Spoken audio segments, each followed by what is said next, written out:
resilience because, you know, why does your well-being matter? Who listened to the podcast, the future of nursing?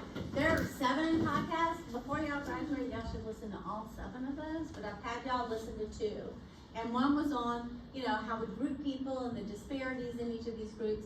And then we're talking about resilience. Why do you need to be resilient? Why do you need to be able to spring back from adversity? To shake it off into code? Why? So you can keep going. So you can what? Keep going. So you can keep going. Keep getting up and coming back to work, right? And keep doing the good work that you do, right? And why is the future of nursing, the National Academy of Medicine, why did they put out this big 10-year blueprint called the Future of Nursing 2020-2030? Why at the very top, recommendation 3, strong recommendation is if you teach nurses, if you hire nurses, if you're a nursing organization, you need to be immediately start working on their well-being, focusing and prioritizing the nurses' well-being. Why? Why? Because we'll burn out, we'll get compassion fatigue. Why else? Why is it so? Why are all the bigwigs? Why did the Surgeon General come up with that well-being framework for all workers that we talked about last time we were together? If they are well, they will give better care.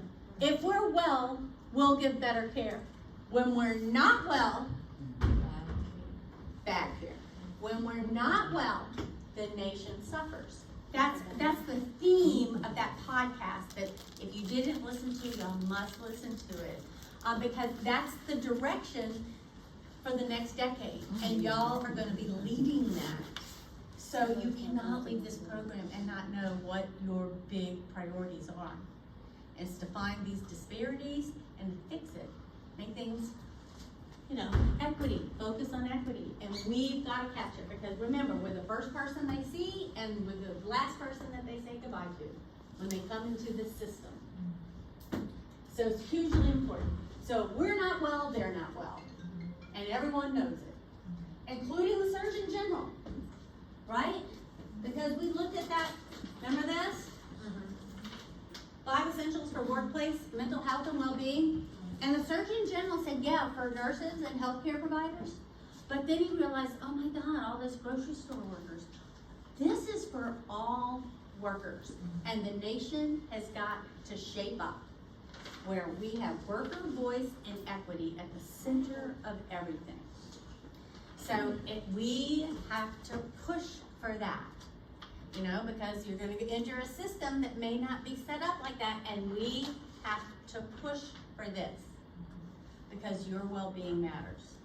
You won't stay in the profession if we don't focus on your well-being. And if we don't focus on your well-being, who suffers? The nation. Patients suffer in the nation. So it's very important that we all take ownership of what our blueprint is for the next decade. So join me. People with high levels of resilience, we cope well. We've coped successfully in the past. We've had past victories. I've been through Hurricane Betsy. I've been through Hurricane Katrina. I've been through Hurricane, and I survived, you know, right? We have these past victories, and so it makes us stronger. I made an A. I made an A's in level 1. I made A's in level 2. I made A's in level 3. So in level 4, I'm gonna make A's. Because every time we have a victory, we look at those victories in our past and we get stronger.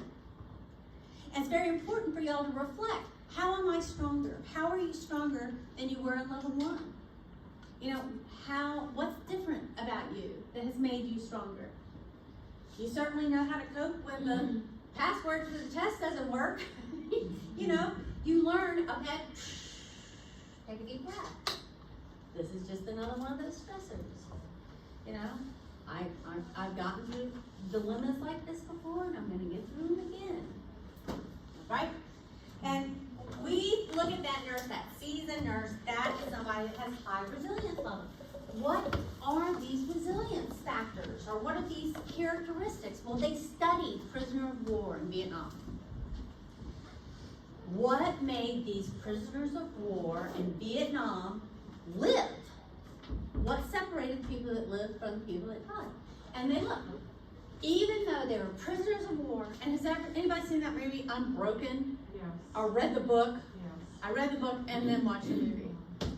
About a true World War II bombardier and prisoner of war, and oh my God, talk about resilience. You know, but and I recommend that book highly. But even though they were prisoners of war, they still stayed optimistic. They still stayed hopeful. I think that we'll be saved, right? They made flexible. Okay, that guy beats me. Every time I go out, he beats me. You know, so when something bad happens, we still remain flexible. How? All right. So that didn't work. What's another thing that I can do to make life better here, make me survive? They developed a moral compass. Like, I know I'm being treated badly, but you know, I have a, you know, God is, or Jesus is my Savior, or whatever it is that's your true north that guides you.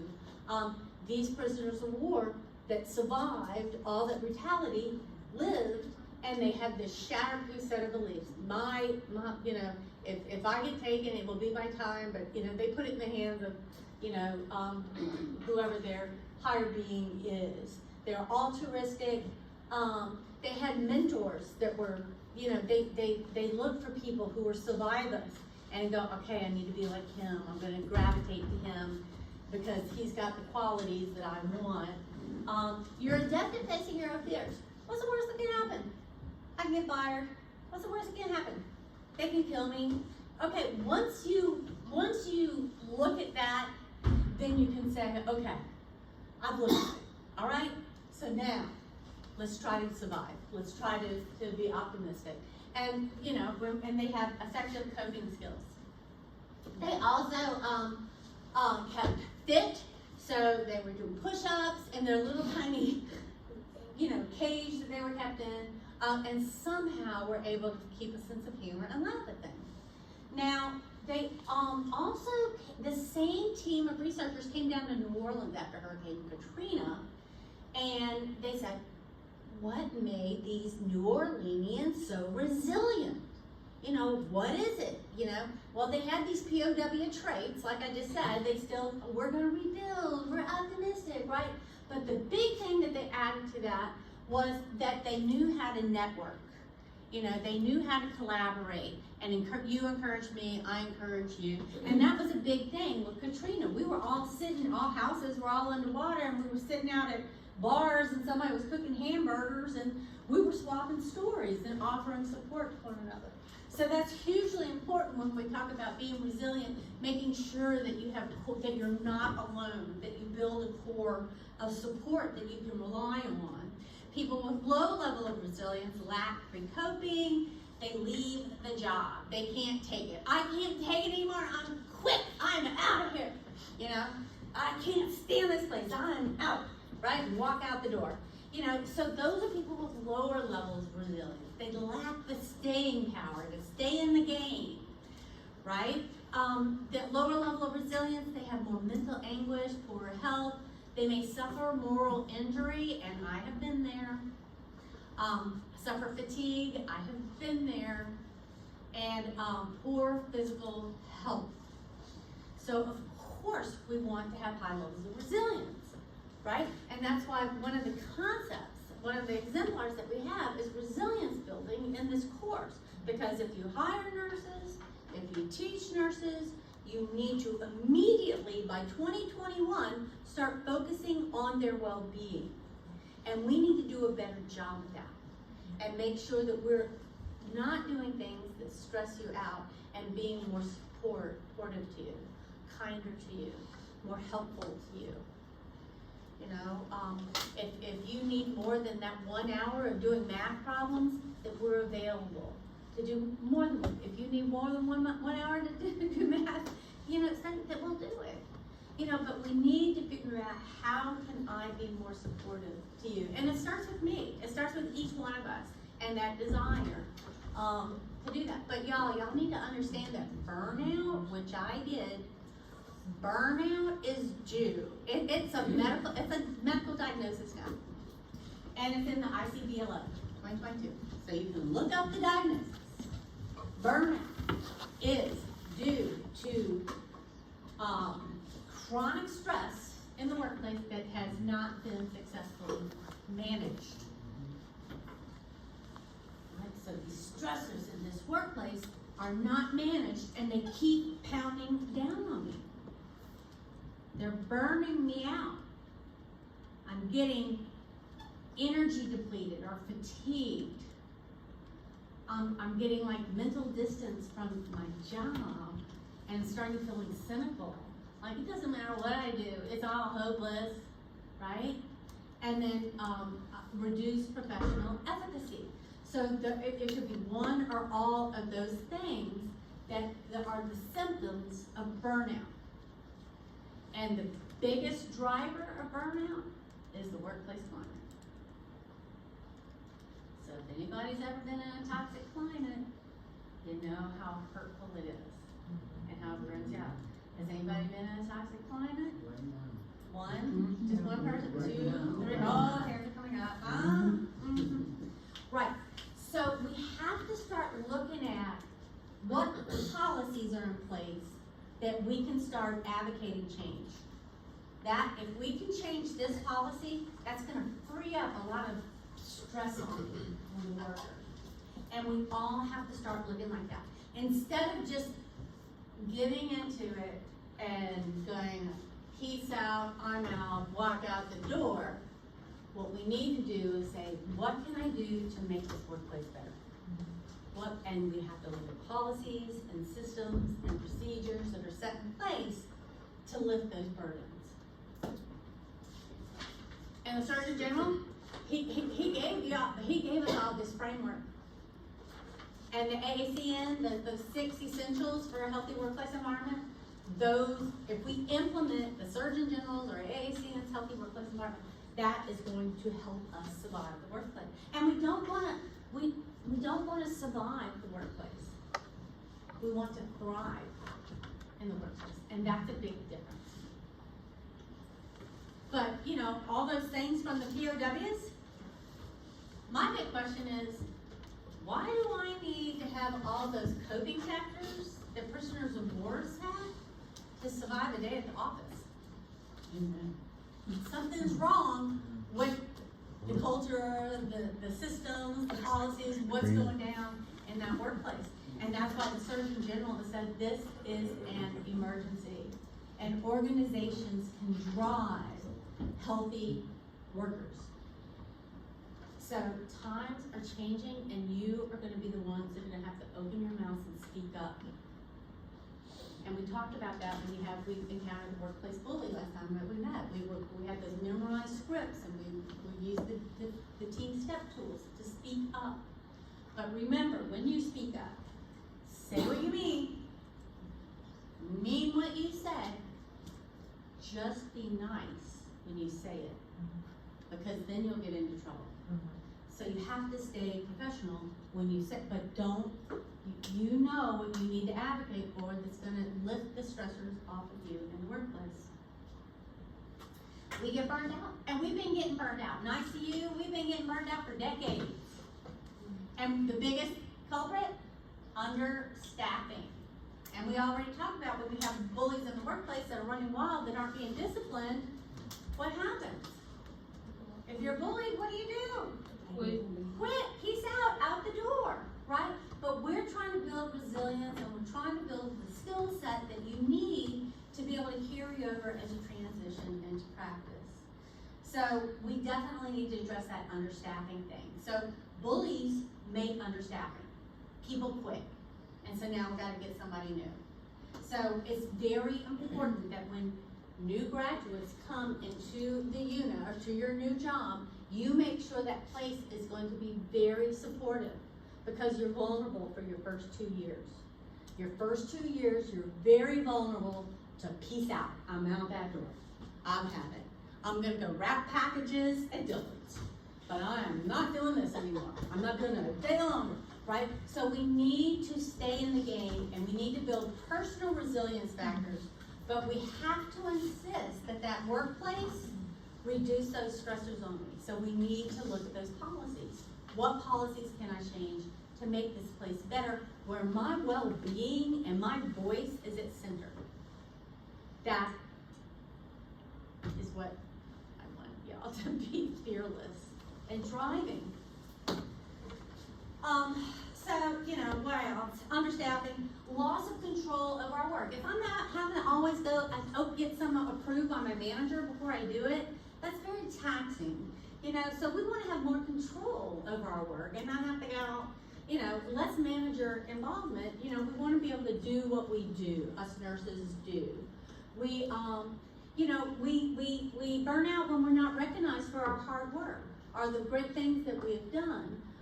Or if in our workplace there's a horrific lack of fairness, there's absence of community as we do things outside of work together, the way we communicate to each other, if we have unclear job expectations, extremes of activities, lack of social support, we saw from the Katrina studies, and imbalance of your personal life and work. So look for the policies that you can change. NIOSH has came out with in 2020 the WellBeQs, the Worker Wellbeing Questionnaire. If you have not received how is your well-being at your job, then something's wrong. Then your well-being is not a priority at where you're working. So that's an important thing that you can push for. Let's survey all of our faculty, all of our nursing staff, and see how is their well-being. We all need to have voice that was at the center of the Surgeon General's framework. So if you are on a team and you have a manager, you should be able to evaluate your manager's performance. How are they doing? Are they speaking respectfully to you? Do they have your back? Are they supportive? Are they addressing issues that need to be issued in the workplace? Are they not doing well? Are they not speaking respectfully to you? Whatever it is, we need to be able to evaluate them, and that every year that they look at their evaluations and figure out how can I improve my scores. So if we do this, it's just like y'all evaluate teachers. Every teacher that you have, you evaluate. And we look at that and they go, oh, you think I'm like mad? And it's like, I'm not mad, I'm just excited. You know, it's like, so if I'm coming across mad, I need to like do something. I need to change my ways because I don't want anybody thinking I'm mad. I'm just excited. I'm actually like really happy and hopeful, you know? So anyway, that feedback is very helpful. And then every year we evaluate it and see if I'm the manager, how can I improve my skill set? Now, the young people are doing this thing called quiet quitting. And, you know, that is surely everybody's seen this term by now, quiet quitting. During COVID, I mean, it was just like, quiet quitting. And basically, it's kind of like a passive-aggressive way with dealing with a toxic workplace, or dealing with a workplace that, you know, it's like, you're feeling like, I can't make it, I'm cynical, I can't make any changes here, you know, I keep trying and I can't make any changes. So then, what do I decide to do? Check out. I just check out. Oh, you want me to lead that committee? Oh, I don't think so. Oh, you want me to stay after and, you know, do this community blood pressure screening? I don't think so. You know, I've got obligations at home. So we kind of check out. We do the minimal amount of work to not get fired. That's called quiet quitting. So demographics, younger, early in your career, you're at a high risk for burnout. And even if you, and then if you go home to an empty house and you don't have a lot of support around you, that can help you burn out faster. Weird, right? You go home and you got 5 kids and they're all hugging on you. You would think that burnout would be higher with them, but no, they're getting all this like love and support from people that love them when they go home.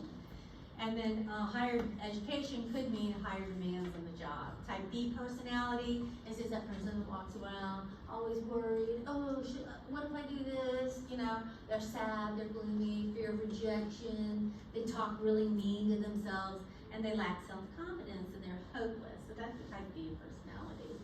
And why do we, burn out? Because the stressors in the workplace climate are not managed, right? So something that makes us do mandatory overtime, making us flip from day shift to night shift. Even if we're on night shift, 32% of the night shift workers suffer insomnia, and then 26% of us suffer insomnia if we're going back and forth from day shift to night shift. Accidents happen more on the night shift, and just 60% of the nurses get at least 7 hours of sleep, and we're supposed to get 7 to 8 to 9 hours of sleep. So remember, we want to apply the AACN's Healthy Workplace Environment Initiatives, and we are very aware that we are at risk in our first 2 years of burnout and dropout. So when you pick your job, make sure that you are seeing people that communicate and collaborate respectfully and are supportive. You know, if you go in that unit and you see somebody say, hey, can y'all help me turn my patient, and you see 2 people get up right away and go help her, that's a good sign. Because that's what you want. If you say, hey, I need some help, you want like 2 people to come help you too, right? So, and unfortunately, there's some studies that show that we're burning you out even before you take the NCLEX. So we need to do a better job starting in nursing school. And if you have higher resilience levels, we have lower chance of developing PTSD. I always thought that we were healthy people, us nurses, but on average, we're overweight. We're not doing muscle strength training. We're not eating 2 fruits and 2 vegetables a daily. Only 5% of us rate our health as excellent. Us nurses have a 40% increase for cardiovascular disease if we're doing shift work. LPNs are still, 25% of LPNs are still smoking, 7% of RNs are still smoking, and we have a 10% substance abuse chance.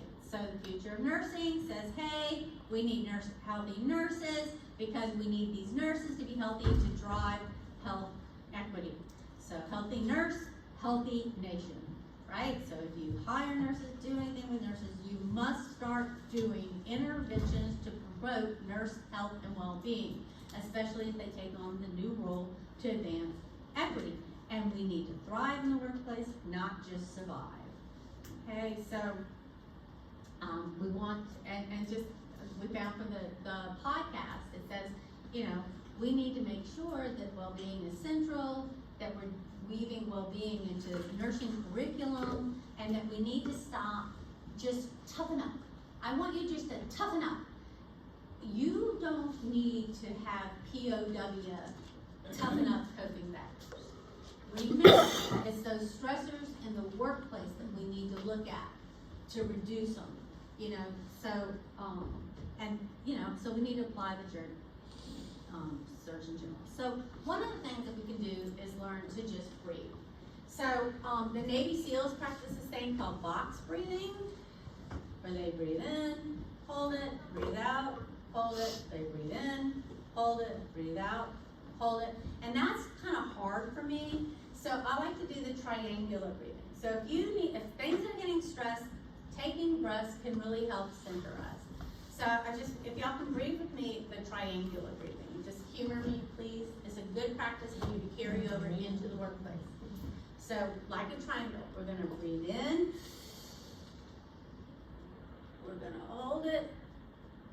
We're gonna breathe out. In, hold it, out. One more, in, hold it, out. So one nurse says that every time they wash their hands when they get to their shift to their unit, they go and wash their hands, and they practice that, either the box breathing that the Navy SEALs use or the triangular breathing that's a little bit easier for you to use. So that is one of the simplest things that you can do to decrease and to more center yourself when you're in the stressful environment of work. Dr. Kristen Neff, that's a link to some of her stuff on YouTube. It says the first step is being kind to yourself and showing compassion to yourself. The same compassion that you show to your best friend, you now need to turn on to yourself and know that we all share the human condition and that we're not alone. These links that I have are just some students that, I videotaped that I did some resilience building training, with my clinical group. And we did it every, post-conference. This is, during COVID. And, we did a resilience test before we started clinical rotations, and then we did one at the end of the rotations where we practiced resilience building, activities. And we found that, just like the rest of the studies that were out there, that resilience levels can be built, can be improved through practice. And these are just some testimonies from Latanya and Kimberly. They used to practice negative self-talk. And has anybody else said something very cruel to yourself? Negative self-talk? Right. What have you said? What have you said to yourself? Something mean. Probably if I didn't pass the test, I wasn't smart enough. Okay, you're stupid. Didn't pass the test. I'm such a stupid. And you're not. So we need to turn around that chatter in our brain to what? Something more positive. So what does she need to say? It's a more positive thing. Instead of saying, you're stupid, you failed that test. What do we need to say? You did the best you could. What are we gonna say? You did the best you could. You did your best you could at the time, and I got another chance. And I'm gonna be optimistic. And I'm gonna do my homework. I'm gonna do what I need to do. I'm gonna go to the math review or whatever. So that I can, because I am strong. I can do this, right? I am not stupid. I can do this, right? So we have, if we clutter our heads with all this negative stuff, we will be negative.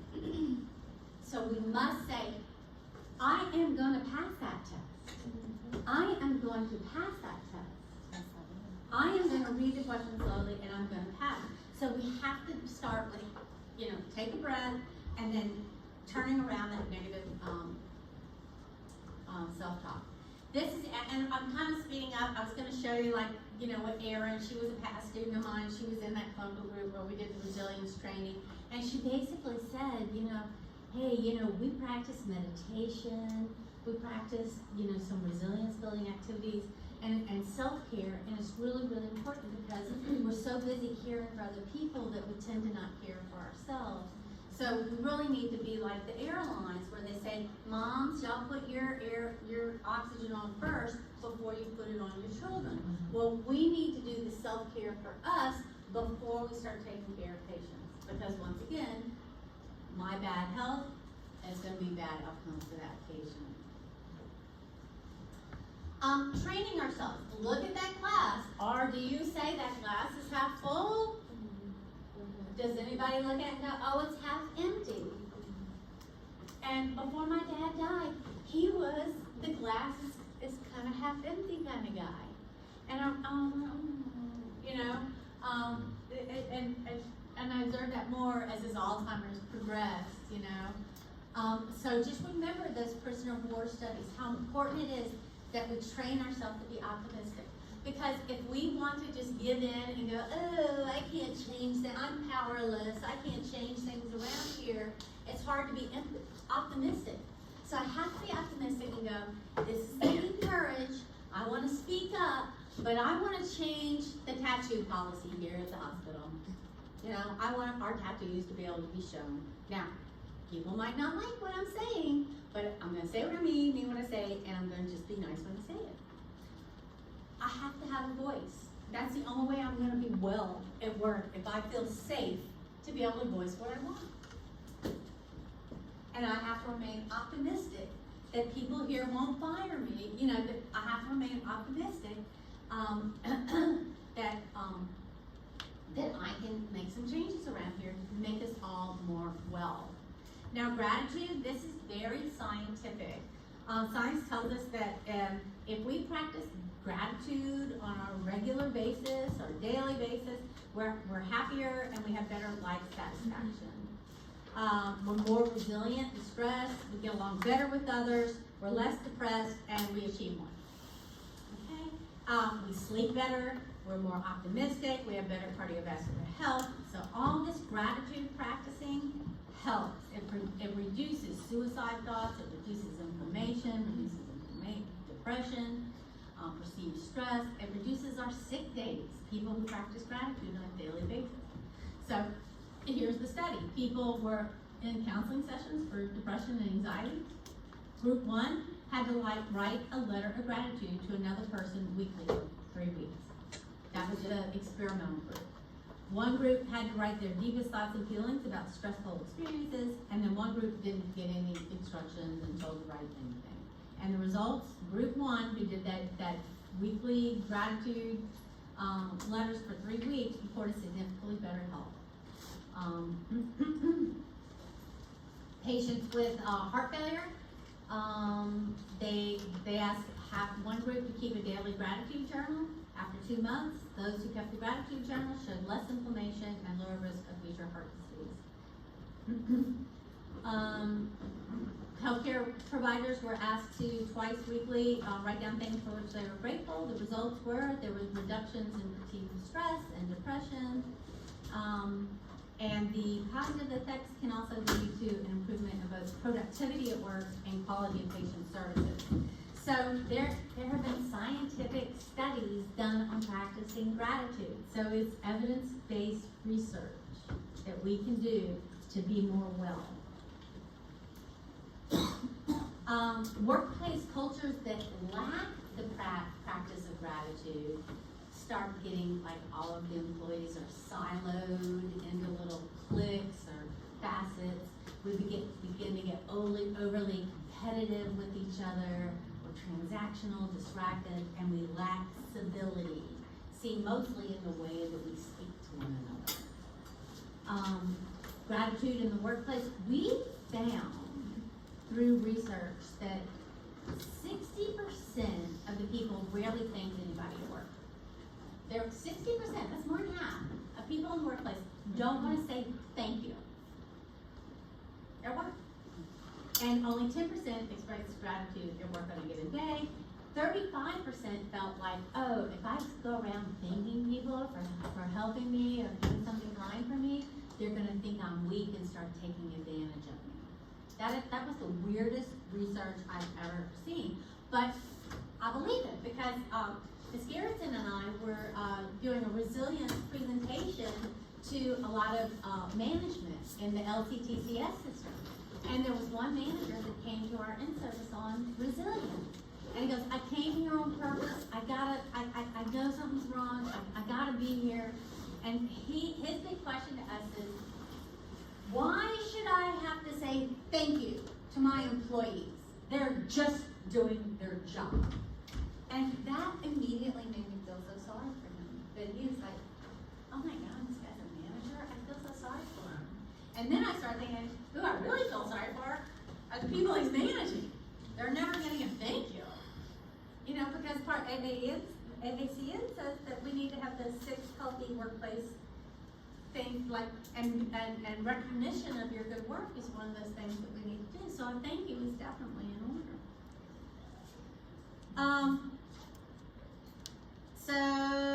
So what do we do? So at work, you may see gratitude posters. You may see gratitude huddles. The team may all start their day in a huddle saying, okay, what am I thankful for? It's just important that we don't force everyone to speak if we're doing daily gratitude huddles. Let it evolve organically. But if we do gratitude huddles, it improves stability and decreases competition among workers. So this is one thing that I want to ask y'all to do. Y'all get your cell phones out and open up your contacts.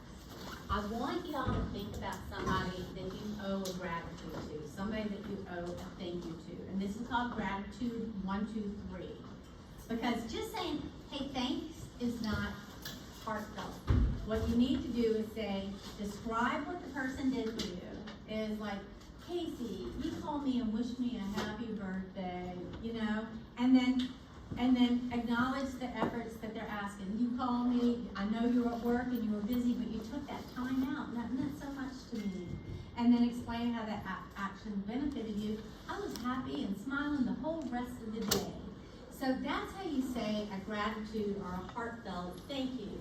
So I'd like y'all to pull out your cell phone and do a gratitude 1, 2, 3. Hey, I owe you a thank you. I owe you a gratitude, and this is what for. And this is, you know, and I acknowledge what you did, and this is how it made me feel. So So if y'all don't mind sending that and pressing the send button, a heartfelt gratitude 1, 2, 3. Describe what they did for you, acknowledge their efforts, and explain how you benefit from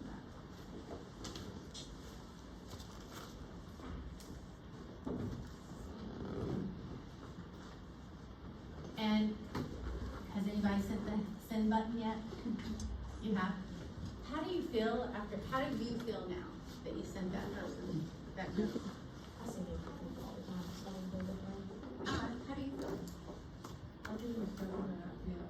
Hmm? I just when I feel normal. You feel normal? It usually makes me feel warm and feel good when I communicate like that to other people. So it also has an effect on the person hitting the send button or giving that message. Camry was one of my students, and one day in clinical I said, I really think that you would fit in really good here. I think you could be an ICU nurse. She goes, I never really thought I was going to be an ICU nurse. I go, Camry, I really want you to apply because you're awesome. And so I get this on my on my text. I get, hi Dr. Udo, I hope all is well. I just wanted to say thank you for being so amazing. You are a great nurse and a teacher.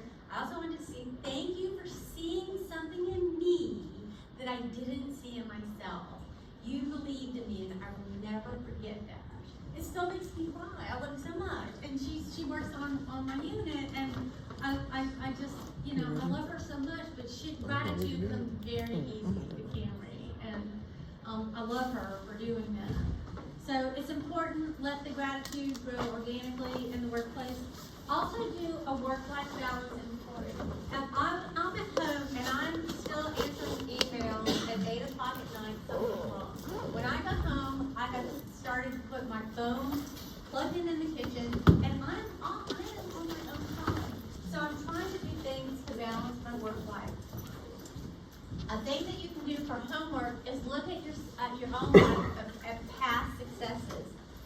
What happened to me in the past where doors were closed on me? Somebody says, you're fired. Well, that's doors closed on me. But when they fired me, it opened up the job of my dreams, right? Now it could be something like, I want a divorce. Well, you know what? You've been abused for many, many years. That opened up the doors to meet, somebody that's kind, that increases the quality of your life. And then guided meditation. So I kind of did a little mindful meditation and demonstrated that. I was going to show one. If anybody wants to stay and listen to one, I can click on the meditation that I was going to have y'all listen to. But this is the link to it. If you go to minute 14:30, it's a great mindfulness meditation. I do need y'all to know that I want y'all all to also create a SMART goal. You have to know this because all nurses in the hospitals are creating SMART goals. Organizations create SMART goals. So you need to know how to make a SMART goal for yourself, for your resilience. Maybe you want to start meditating. Maybe you want to start practicing gratitude journals on a daily basis.